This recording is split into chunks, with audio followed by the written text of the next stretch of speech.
Feia 2 anys que no es repetia una imatge com aquesta. Lleidatans ensenyant com es menja un caragol a diferents comensals de Madrid.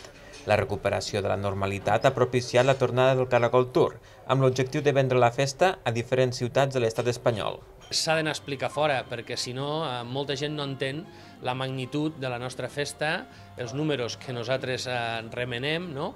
I realment aquest esperit que hi ha a Lleida al voltant del caragol arribar a aconseguir una festa amb les implicacions que té l'aplec a la societat lleidatana. I un dels que ho fan possible és el productor teatral Toni Flix, un lleidatà que viu a Madrid i que sempre que té l'oportunitat aprofita per promocionar la cultura lleidatana a la capital.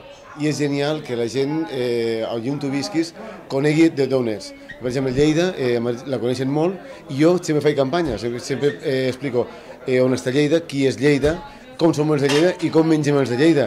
La FECOI té previst aquest any potenciar les activitats i els serveis que s'ofereixen a visitants que no tenen l'oportunitat de pertànyer a una penya. Volem fer una aposta per millorar els serveis, millorar la qualitat de totes les activitats que es fan a l'aplec, per fer aquesta crida i que aquesta crida acabi sent una experiència molt bona per a la gent que ens visiti. El proper Caragol Tour serà a Barcelona el dilluns 25 d'abril i acabarà la seva ruta el 9 de maig a Saragossa. L'aplec es celebrarà del 20 al 22 de maig sense mesures restrictives.